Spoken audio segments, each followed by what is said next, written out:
Good morning विद्यार्थी मित्रांनो. आज आपण रोटेशनल डायनॅमिक्सचा चौथा भाग पाहणार आहोत. आत्तापर्यंत जो भाग पाहिला आपण त्याच्यामध्ये आपण सर्क्युलर मोशनचे ॲप्लिकेशन पाहिला मागच्या तासामध्ये, की ज्याच्यामध्ये आपण स्पीड पाहिला आपण. मग तो प्लेन हॉरिझॉन्टल रोडसाठी maximum speed of the vehicle along the plane curve रोडसाठी पाहिला आपण. आणि तो असा येतो, that is a v max is equal to under root mu R g. हे पाहिलं आपण.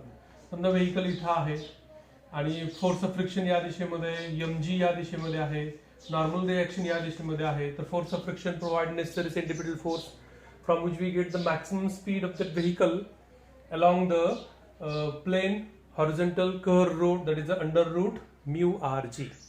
याच्यानंतर ऍप्लिकेशन मध्ये दुसरा भाग पाहिला आपण.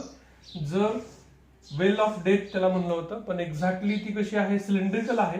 याच्यामध्ये इथं जर ऑब्जेक्ट असेल आणि वेट खालच्या दिशेमध्ये ऍक्ट होत असेल एम जी, आणि फोर्स ऑफ फ्रिक्शन वरच्या दिशेमध्ये आपण कन्सिडर केला, तर normal reaction provide necessary centripetal force from which we get the minimum speed to stick that vehicle along the cylindrical wall is the V minimum is equal to under root rg upon mu. ठीक आहे, under root rg upon mu. हे दोन फॉर्म्युले आपण पाहिले याच्या आधीच्या तासाला.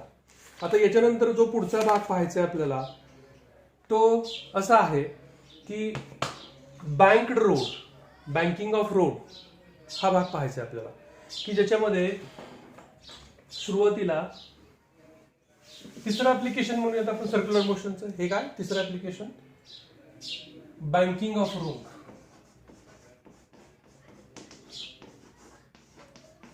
Banking of road. या बँकिंग ऑफ रोड मध्ये अगदी सुरुवातीला why it is necessary to incline road surface along the turn. आता हा भाग आपण किंवा असे रोड सरफेस आपण कुठे पाहिलेत, तर तुम्ही कधी घाटामध्ये प्रवास केला असेल, त्या प्रवासामध्ये जर तुम्ही जिथं टर्न आहे तिथला जर रोड सरफेस बघितला, तर या ठिकाणी रोड सरफेस असा प्लेन नसतो, तो थोडासा असा इन्क्लाइन असतो. आउटर एज आणि इनर एज याच्यामध्ये फरक असतो. या ठिकाणी असं इन्क्लिनेशन ऍट द टर्न, त्यालाच काय म्हणतोय आपण, banking of road. Banking of road याची गरज का आहे हे आधी पाहूयात आपण. Necessity of banking of road. समजा आपण बँक रोड केला नाही तर काय होऊ शकतं. If the road surface is plane horizontal at the turn at the curve, then the necessary centripetal force is provided by the force of friction, that is Fs. But the force of friction is always not reliable because it decreases when it rains or the oil falls from the vehicles. So the force of friction is not reliable. So the banking of road is necessary to safety, to ensure the safety of vehicles. The banking of road is necessary. So the banking of road, what is the banking of road? What is the banking of road? Banking of road, it is an arrangement. Suppose that this is a cross section view of that turn. Then this is the outer edge of the road. This is the inner edge. Then if the turn is towards the left side, then in this case, if the vehicle is moving along such a turn,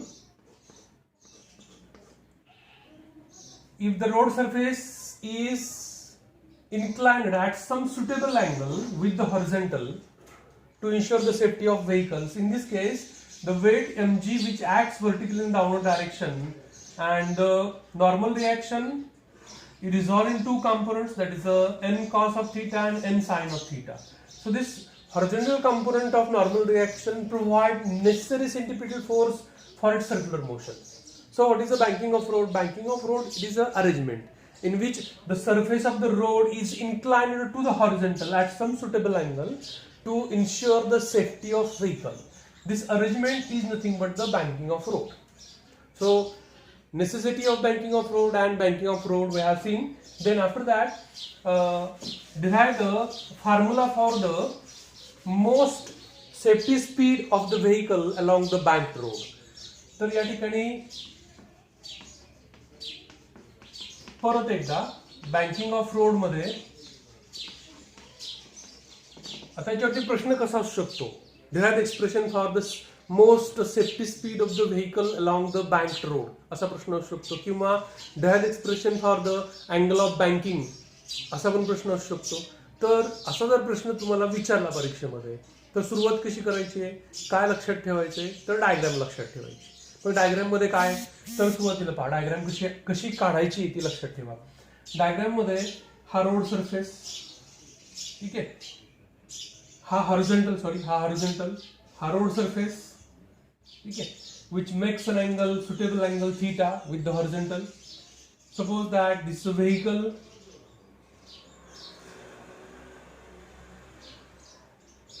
त्याचा आपण vertical cross section view पाहतोय आपण. This is a vehicle of mass m which is moving along the curve of radius r. Then suppose that सुरुवात कशी करतोय आपण, let us consider the vehicle of mass m moving with the speed v along the curve of a radius r. The road surface at the curve is inclined at an angle theta. पण चार गोष्टी आहेत, m, v, r and theta. ठीक आहे, ते तुम्ही equal to करून लिहिलं तरी चालतं, काही फरक पडत नाही. तर m is mass of the vehicle, v is the speed of the vehicle. हा स्पीड आपल्याला काढायचा आहे, मोस्ट सेफ्टी स्पीड काढायचा आहे. Where r is the radius of curvature and theta is the angle of banking. तर याच्यामध्ये diagram मध्ये पहा, व्हेकल इज मूव्हिंग, त्याचा आपण क्रॉस सेक्शन व्ह्यू पाहतोय, आपण व्हर्टिकल सेक्शन पाहतोय आपण त्या टर्नच्या ठिकाणचा. तर या ठिकाणी तुम्हाला पण सांगता येईल या टर्नला या व्हेकल वरती एकूण किती फोर्सेस एक्झर्ट होत असतील. पहा, हा भाग सुरुवातीला आपण कन्सिडर केला. त्याच्यानंतर दुसरा भाग जो आहे, दुसरा पॅराग्राफ म्हणूयात आपण, तो फोर्सेसचा. मग याच्यावरती फोर्सेस कुठल्या कुठल्या प्रकारचे एक्झर्ट होत आहेत, तर पहिला फोर्स त्या व्हेकलचं स्वतःचं वजन, weight, which always acts vertically in the downward direction. So weight mg which acts vertically in the downward direction, mg. And the normal reaction, second force. First the weight which acts vertically in the downward direction. प्रत्येक वेळेला फोर्सची direction सांगणं अपेक्षित आहे. Second force, the normal reaction which is perpendicular to the road surface,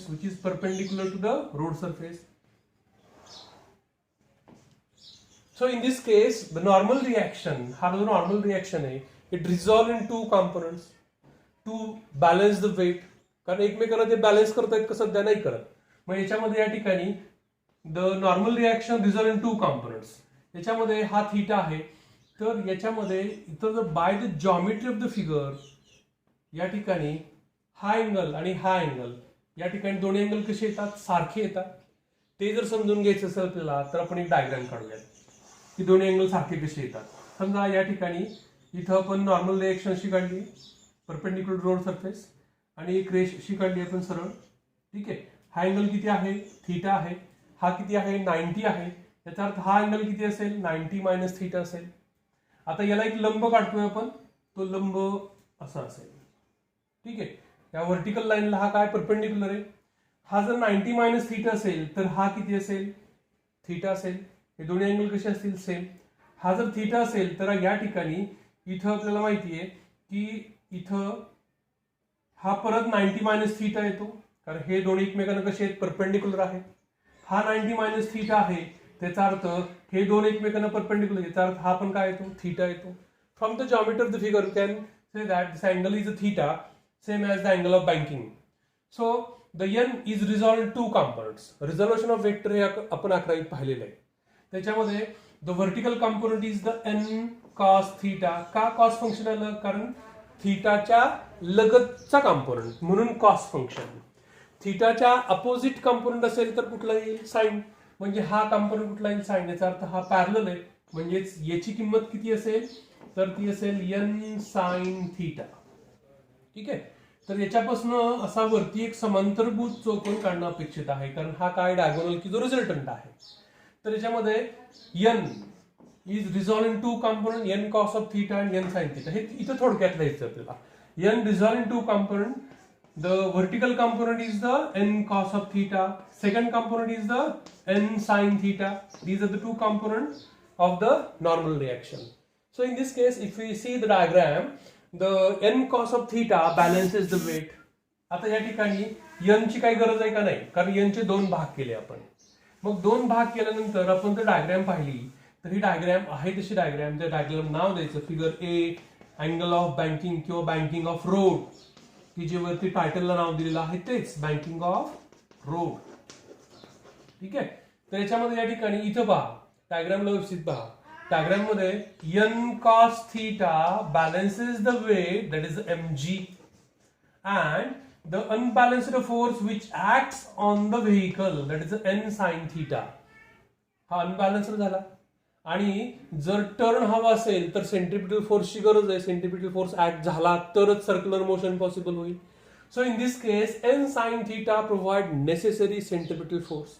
So it acts like a centripetal force. We know the magnitude of centripetal force in terms of speed, that is mv square upon r. So this is equation number 2, this is equation number 1. Divide equation 2 by 1 असं जर केलं आपण, so it becomes n get cancel.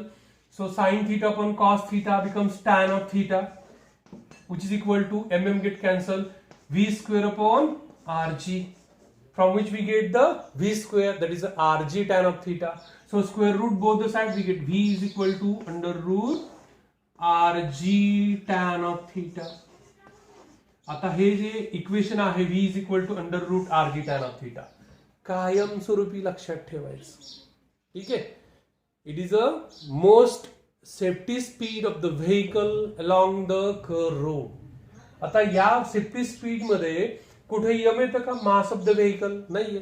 याचा अर्थ ही vehicle truck असू देत किंवा tempo असू देत, त्या it doesn't depends upon safety speed of the vehicle, doesn't depends upon its mass. So it is same for the all vehicles. तसा प्रश्न विचारला तरी आपल्याला या ठिकाणी इथं जाऊन आपल्याला it doesn't contain mu. So you can say that the safety speed of the vehicle, most safety speed of the vehicle does not depends upon the mass of the vehicle, so it is same for the all vehicle. असं पण विचारतात की show that the safety speed of the vehicle along the banked road is same for the all vehicles. असं जरी म्हणलं तर इथेपर्यंत यायचं it doesn't depends upon m असं म्हणायचं आणि ते उत्तर लिहून टाकायचं. ठीक आहे. तर इथेपर्यंतचा हा भाग वेगळा आहे. ठीक आहे. तर याला आपण मोस्ट सेफ्टी स्पीड असं म्हणतोय आपण. It is under root rg tan of theta. आता याच्यानंतर आपल्याला पुढचा भाग पाहायचा आहे, तो म्हणजे दोन वेगवेगळ्या केसेस आहेत. ठीक आहे. मग याच्यामध्ये आता इथं आपण जे नॉन कॉन्झर्वेटिव्ह फोर्सेस आहेत त्याचा विचार केलाच नाही. म्हणजे फोर्स ऑफ फ्रिक्शनचा विचार केला का, आपण नाही केला. एअर रेजिस्टन्सचा विचार केला का, नाही विचार केला. म्हणजे फोर्स ऑफ फ्रिक्शन, एअर रेजिस्टन्सचा विचार न करता जो स्पीड आलेला आहे त्या स्पीडला आपण मोस्ट सेफ्टी स्पीड असं म्हणतो आपण. पण जर आपण या ठिकाणी फोर्स ऑफ फ्रिक्शनचा विचार केला तर वेगवेगळ्या दोन केसेस होतात. मग त्यातली फर्स्ट केस पाहूयात आपण. केस फर्स्ट. ठीक आहे. If you consider the force of friction, मग या ठिकाणी फर्स्ट केस मध्ये आपण या ठिकाणी दोन केस आहेत. एक अप्पर लिमिट वापरतो आपण आणि दुसरं लोअर लिमिट वापरतो आपण. मग याच्या पुस्तकामध्ये पाहूयात आपण सुरुवातीला त्यांनी कुठलं लिमिट वापरलंय. त्या ठिकाणी फोर्स ऑफ फ्रिक्शन साठी त्यांनी आपण सुरुवातीला लोअर स्पीड, कमीत कमी स्पीड आपल्याला काढायची. ठीक आहे. त्याला आपण लोअर स्पीड असं म्हणूयात. For lower, first case for lower speed. ठीक आहे. First case for the lower speed म्हणजे त्याला आपण V1 म्हणूयात. आपण मिनिमम काढायचं आपल्याला स्पीड. कसा पाहिजे, लहान पाहिजे. कशापेक्षा लहान पाहिजे, आता या ठिकाणी rg tan of theta पेक्षा लहान. आता या ठिकाणी मी जर याला असं लिहिलं mv स्क्वेअर अपॉन r म्हणजेच काय, सेंट्रिपिटल फोर्स हा कोण प्रोव्हाइड करतो, तर n साइन थीटा हा कॉम्पोनंट काय करतो, प्रोव्हाइड करतोय. याचा अर्थ या ठिकाणी हा सेंट्रिपिटल फोर्स कसा असेल, लहान असेल. या ठिकाणी कशापेक्षा लहान असेल, तर तो लहान असेल n साइन थीटा पेक्षा. हा भाग थोडा समजून घेऊयात आपण काय तो नेमका. ठीक आहे. तर या ठिकाणी हा जो n साइन थीटा जो आहे तो जर लहान झाला, सर्क्युलर मोशन मध्ये सेंट्रिपिटल फोर्स लहान झाला तर सेंट्रिफ्युगल फोर्स वाढेल. ठीक आहे. म्हणजे या ठिकाणी हा मोठा आहे म्हणजेच इथं सेंट्रिफ्युगल फोर्स कमी असेल. हा मोठा आहे याचा अर्थ सेंट्रिफ्युगल फोर्स म्हणजे हा सेंट्रिपिटल फोर्स मोठा आहे याचा अर्थ सेंट्रिफ्युगल फोर्स या ठिकाणी कमी होईल. म्हणजे ती वस्तू या बाजूला खेचली जाईल, या बाजूला खेचली जाईल, याचा अर्थ फोर्स ऑफ फ्रिक्शन कुठल्या दिशेमध्ये असेल, या दिशेमध्ये असेल. ठीक आहे, म्हणजे या ठिकाणी फोर्स ऑफ फ्रिक्शन जो आहे तो भाग या केसमध्ये महत्वाचा आहे. म्हणजे एन साइन थीटा मोठा आहे, हा एन साइन थीटा मोठा आहे, तर या ठिकाणी ती वस्तू खाली येईल इकडे. ठीक आहे, म्हणजे फोर्स ऑफ फ्रिक्शन कुठल्या दिशेमध्ये असेल, वरच्या दिशेमध्ये असेल. म्हणून या ठिकाणी हा याला म्हणूया आपण फोर्स ऑफ फ्रिक्शन, त्याला एफ एस असं पण म्हणतो आपण, किंवा फक्त एफ लिहिलं तरी चालेल. त्याला स्टॅटिक फोर्स ऑफ फ्रिक्शन असं पण म्हणलेलं आहे. आता याच्यामध्ये या ठिकाणी हा जो एफ एस जो आहे तो एफ एस आपल्याला या ठिकाणी रिझॉल्व्ह करायचा आहे, कारण या दिशेमध्ये कुठला कॉम्पोनंट येतच नाही, या दिशेमध्ये रिझल्टंट मोशन आहे का, नाही. म्हणून या ठिकाणी आपल्याला याचे पण दोन भाग करण्याची गरज पडते. मग याचे दोन भाग कसे केलेत पहा. एक भाग त्यांनी parallel to the N sine theta केला. आता एक्झॅक्ट याला आपल्याला कसा ठेवावा लागेल, दुसरा परपेंडिक्युलर, तो कसा असेल, असा असेल. हे दोन कॉम्पोनंट आहेत. आता अँगल पाहूयात आपण कसा येतो तो. हा अँगल आणि हा अँगल, दोन्ही अँगल कसे असतील, सेम. थीटा सेम असेल, कारण ही हॉरिझॉन्टल लाईन आणि ही लाईन एकमेकांना कसे आहेत, पॅरलल आहेत. याचा अर्थ हा अँगल तेवढा असेल जेवढा अँगल ऑफ बँकिंग आहे. आता या ठिकाणी ही बाजू, ही कॉम्पोनंट लगतच आहे, याचा अर्थ लगतचं कॉम्पोनंट म्हणजे कुठलं फंक्शन येतं, cos. So it is F S cos of theta किंवा एफ कॉस ऑफ थीटा. ही बाजू अपोजिट आहे, ही त्याला पॅरलल आहे, याचा अर्थ याची किंमत काय असेल, एफ साइन थीटा. ठीक आहे, आता या डायग्रामला व्यवस्थित पहा. तर या ठिकाणी या डायग्राम मध्ये या केस फर्स्ट मध्ये for the minimum speed, for the lower speed, ठीक आहे, the force of friction acts along the road between the road and the tire in the upward direction. हे फक्त लक्षात ठेवायचं मिनिमम स्पीड काढण्यासाठी. आता आपण बॅलन्स करूयात. आता एन चा आणि एफ एस चा विचार नाही करायचा, बाकीचे त्याच्या कॉम्पोनंटचा विचार करायचा आहे. तर मला सांगा एमजी सोबत बॅलन्स करताना कोण कोण याला बॅलन्स कोण कोण करेल, हे दोघ जण मिळून करतील. याचा अर्थ in this case mg is equal to n cos theta plus f sin theta. ठीक आहे, त्याच्यानंतर आता सेंट्रिपिटल फोर्स या ठिकाणी n sin theta ला अपोज कोण करत आहे, f cos theta. म्हणजेच n sin theta याला अपोज कोण करतोय, वापस करतोय negative, minus n minus f cos theta. n sine थीटाला अपोज हा करतोय, म्हणजे याच्यातून हा वजा करावा लागेल का, कारण हा मोठा का, कारण हा मोठा आहे. n साइन थीटा आहे फोर्स ऑफ फ्रिक्शन पेक्षा मोठा आहे, तो व्हेकल या दिशेला खेचली जाते, म्हणजे हा मोठा आहे, हा लहान आहे, दोघांची वजाबाकी प्रोव्हाइड नेसेसरी सेंट्रिपिटल फोर्स, त्याला V1 म्हणलंय पण या केसमध्ये mv1 स्क्वेअर अपॉन r. हा equation number 2. Equation number 1 divide equation 2/1 असं जर केलं आपण, डिवाइड इक्वेशन 2/1 असं केलं आपण, तर याच्यामध्ये m get cancel, so we get v1 square upon rg is equal to काय भेटेल तुम्ही सांगू शकता.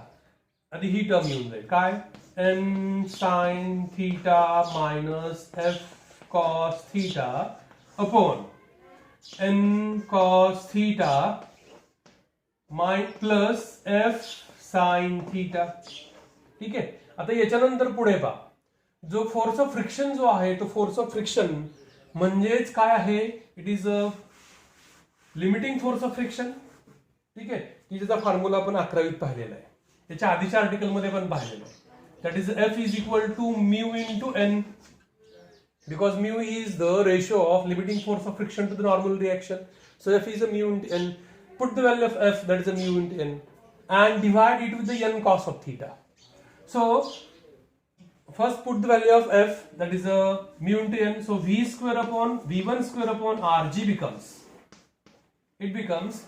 n sin theta minus mu into n cos theta upon n cos theta plus mu into n sine theta.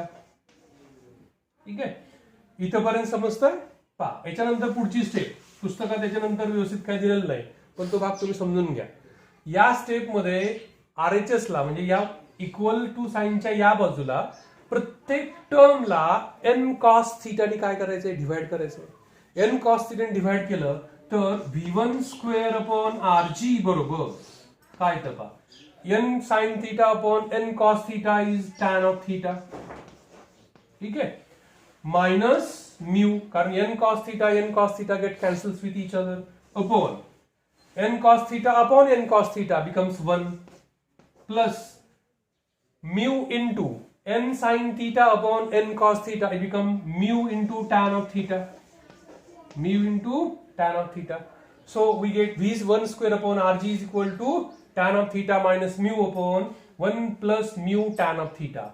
So from which we get the v1 square is equal to, याच्यावरून आपल्याला v1 square बरोबर भेटेल. तुम्ही पण सांगू शकता v1 square बरोबर काय भेटेल. इट इज rg, तिरकस गुणाकार इकडे येईल, ब्रॅकेट मध्ये tan of theta minus mu upon 1 plus mu tan of theta. Okay, then square root both the sides, we get v1 is equal to under root rg tan of theta minus mu upon 1 plus mu tan of theta. आता याच्यामध्ये इथं हा जो आहे v1, यालाच काय म्हणतोय आपण, minimum speed of the vehicle along the banked road. लक्षात ठेवायचा मिनिमम स्पीड मध्ये काय लक्षात ठेवायचंय पहा, याच्यामध्ये tan of theta minus mu आहे न्यूमरेटरला, आणि इथं 1 plus mu tan of theta आहे. ठीक आहे, तर या ठिकाणी इथं आपल्याला हा मिनिमम जो आहे तो मिनिमम अजून 0 कधी होऊ शकतो तो एक भाग बघूयात आपण. समजा आपण tan ऑफ थीटा 45 घेतला तर tan ऑफ थीटा किती येतो 1, आणि म्यू याची मॅक्सिमम व्हॅल्यू घेतली आपण, किती असते म्यूची मॅक्सिमम व्हॅल्यू 1, म्हणजे 45 केला आणि याची मॅक्सिमम व्हॅल्यू म्हणजेच काय, रोड सरफेस रफ केला आपण आणि हा 45 ठेवला तर 1 - 1 किती होऊ शकतो 0. हा जर न्यूमरेटर 0 झाला तर टोटल टर्म बिकम 0. म्हणजे याचा अर्थ तो रोड सरफेस असा 45 मध्ये इंग्लंड केला, रफ सरफेस केला, तर या ठिकाणी अशा वेळेला v1 काय होऊ शकतो, या ठिकाणी 0 होऊ शकतो.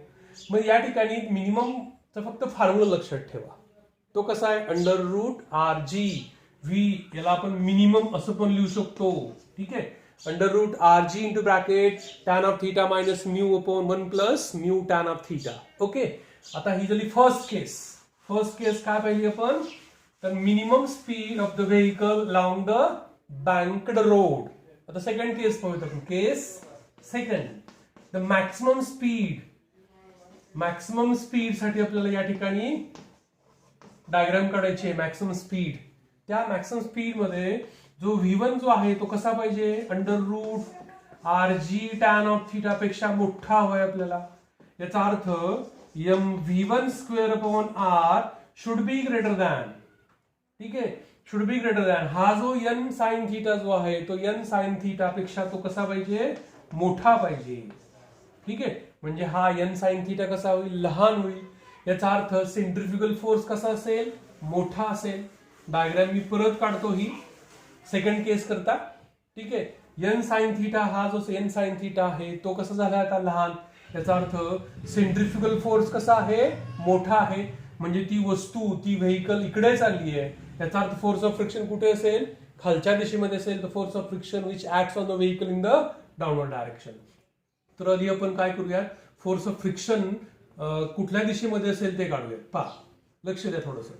या ठिकाणी ही व्हेकल आहे. ठीक आहे, हे व्हेकलचं चाक आहे, टायर्स, हा रोड सरफेस.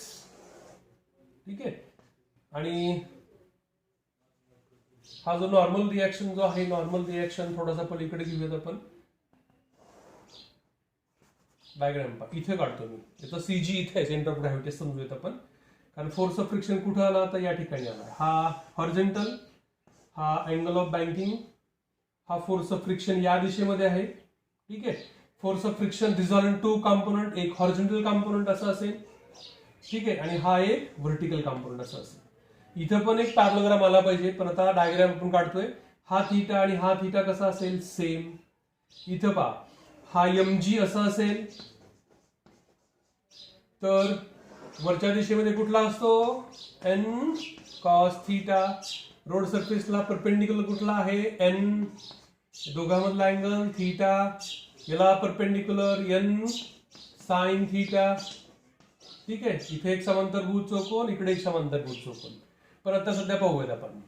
तर या डायग्राम मध्ये केस सेकंड मध्ये मॅक्सिमम स्पीड सेंट्रिफ्युगल फोर्स मोठा आहे, व्हेकल वरती चालली, फोर्स ऑफ फ्रिक्शन खाली असेल, मोशन त्या बाजूला, तर force of friction exactly opposite direction मध्ये असेल. आता या केसमध्ये याला व्यवस्थित पहा. Force of friction along the road surface between the tire and the road surface. तर हा F आहे along the road surface. तर त्याच्या लगतचा, थीटाच्या लगतचा म्हणजे कुठला असेल, F cos थीटा असेल. आणि याच्या अपोजिट म्हणजे हा तो कुठला असेल, F sin थीटा.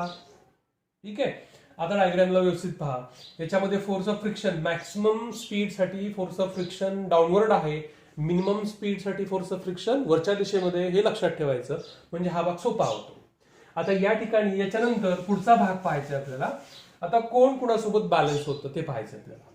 या ठिकाणी इथं खालच्या दिशेमध्ये त्या व्हेकलवरती ऍक्ट होणे फोर्सेस 2 झाले.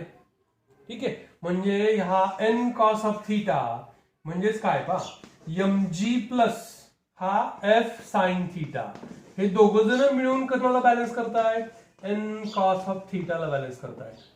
ठीक आहे. मग याला व्यवस्थित लिहितो मी. हा एफ साइन थीटा तिकडे जर घेतला तर मायनस होईल. त्याचा अर्थ mg बरोबर काय येईल, mg बरोबर N cos of theta minus F sine theta येऊन जाईल. ठीक आहे. कारण एफ साइन थीटा आता खालच्या दिशेमध्ये आहे. आता पहा, एन साइन थीटा आणि एफ कॉस थीटा एकाच दिशेमध्ये, दोघं जण मिळून सेंट्रिपिटल फोर्स प्रोव्हाइड करतायत, कारण दोघंही एकाच दिशेमध्ये आहेत. याचा अर्थ सेंट्रिपिटल फोर्स V2 म्हणूयात आपण त्याला. मॅक्सिमम स्पीड काढायचं आपल्याला, mv2 स्क्वेअर अपॉन r हा सेंट्रिपिटल फोर्स आहे, which is provided by both force of friction, its horizontal component and the horizontal component of normal reaction. So it is n sin theta plus f cos theta. Okay, this is equation number 2, this is equation number 1.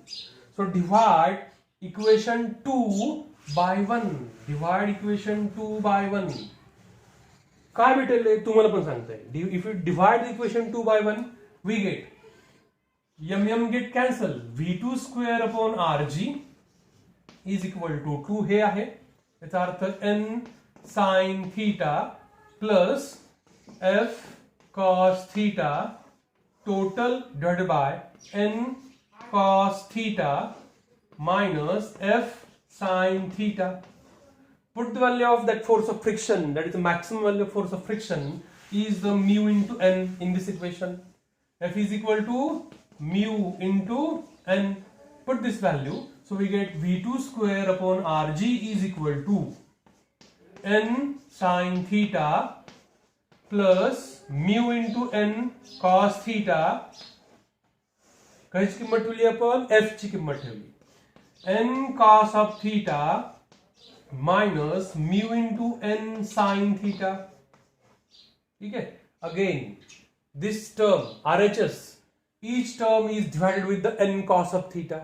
n cos of theta आणि प्रत्येक टर्मला आपण जर divide केलं तर ही जी step आहे, हे जे equation जे आहे ते कसं तयार होईल पहा. फक्त उजव्या साईडला v square upon v2 square upon rg is equal to n sin theta upon n cos of theta, it is a tan of theta, plus mu upon, कारण n cos of theta upon n cos of theta get cancelled, so n cos of theta upon n cos of theta it become 1 minus mu n sin theta upon n cos of theta, it is a mu tan of theta, mu tan of theta. So from which we get the value of v2 square. So v2 square becomes, v2 square is equal to rg into bracket tan of theta plus mu upon 1 minus mu tan of theta. ठीक है. So square root both the side, we get v2 is equal to under root rg tan of theta plus mu upon 1 minus mu tan theta. So this is the maximum speed of the vehicle along the curved road. म्हणजे तो झाला minimum. मध्येच आपण सुरुवातीला पाहिला safety speed, तो मधला speed झाला. कमीत कमी किती, तर इथे फक्त मायनस टर्म आहे, इथं प्लस आहे. जास्तीत जास्त किती आहे, इथं वरती प्लस आहे, खालती मायनस आहे. मग या ठिकाणी मला v2 इन्फिनिटी करायचा आहे. V2 इन्फिनिटी करण्यासाठी मला या ठिकाणी ही टर्म काय करावं लागेल, 0 करावं लागेल. मॅक्सिमम स्पीड करायचं आपल्याला. तर डिनॉमिनेटर जो आहे तो काय करावं लागेल, 0. 0 कसा होऊ शकतो, इथे जर 1 आहेच, याची किंमत आपण tan 45 केलं आपण, याची किंमत 1 येईल. म्यूची किंमत मॅक्सिमम 1 ठेवली, 1 - 1 0 होऊ शकतं. म्हणजे म्यूची किंमत 1 ठेवली आणि tan ऑफ थिटा 45 ठेवला आपण. ठीक आहे. तर या ठिकाणी इथं ही टर्म 0 होऊन जाईल. ही टर्म जर 0 झाली तर या ठिकाणी ही टर्म 0 झाली तर V2 किती येऊ शकतो, मॅक्सिमम. फक्त या ठिकाणी मॅक्सिमम मिनिमम त्यापेक्षा हे 2 फॉर्म्युले जे आहेत की ज्या फॉर्म्युल्यावरती तुम्हाला न्यूमरिकल्स असू शकतात, त्यासाठी हे तुम्हाला फॉर्म्युले लक्षात ठेवायचे. कुठले किती झाले फॉर्म्युले आपले, एकूण 3 झाले. ठीक आहे. याला आपण काय म्हणूयात, मॅक्स. ठीक आहे. 3 फॉर्म्युले कुठले कुठले, मोस्ट सेफ्टी स्पीड. ठीक आहे. पहिला फॉर्म्युला कुठला, मोस्ट सेफ्टी स्पीड. तुम्हाला पण सांगता येईल most safety speed for the bank road, that is V is equal to √RG tan of theta. अजून कुठला, थिटाचा एक याच्यावर फॉर्म्युला भेटतो आपल्याला. तो कसा भेटेल, tan of theta is equal to V²/RG. जर तुम्हाला अँगल ऑफ बँकिंग विचारलं असेल तर तुम्हाला थिटा बरोबर काय भेटेल याच्यावरनं, थिटा बरोबर tan ऑफ इनवर्स V²/RG. या एक्सप्रेशन वरून आपल्याला काय करता येतं, या एक्सप्रेशन वरून आपल्याला समजा स्पीड माहितीये, आधीच ठरवून घेतला आपण स्पीड, की या टर्न वरून आपल्याला 40 km/h किंवा 60 km/h आपल्याला गाडी न्यायची आहे. तर या ठिकाणी आपल्याला तो रोड सरफेस जो टर्न आहे तो किती अँगलनी बँक करावं लागेल ते आपल्याला या फॉर्म्युल्यावरून काढता येईल. Theta is equal to tan of inverse V²/RG. हा झाला मोस्ट सेफ्टी स्पीड, हा झाला अँगल ऑफ बँकिंग. त्यानंतर हा झाला मॅक्सिमम स्पीड. आणि मिनिमम स्पीड मध्ये काय बदल आहे, फक्त इथं काय नाही, निगेटिव्ह साईन आहे, इथं काय प्लस आहे, एवढाच फक्त फरक आहे. तर अशा म्हणजे या ठिकाणी हे 1, 2, 3 आणि तो 4 असे 4 फॉर्म्युले बँकिंग ऑफ रोड साठी तुम्हाला लक्षात ठेवायचे. ठीक आहे. हा रोटेशनल डायनॅमिक्सचा 4था भाग आपण पाहतोय. ठीक आहे. आपण या ठिकाणी इथं पुस्तकामध्ये याच्यावरची न्यूमरिकल्स जे सोडून दिलेले आहेत ते सोडून दिलेले न्यूमरिकल्स पहा. जर त्यामध्ये काही अडचण असेल तर मला डायरेक्ट, माझा नंबर तुमच्याकडे आहे. ठीक आहे. डायरेक्ट मला फोन करून विचारला तरी चालेल. थांबूया तिथे आपण.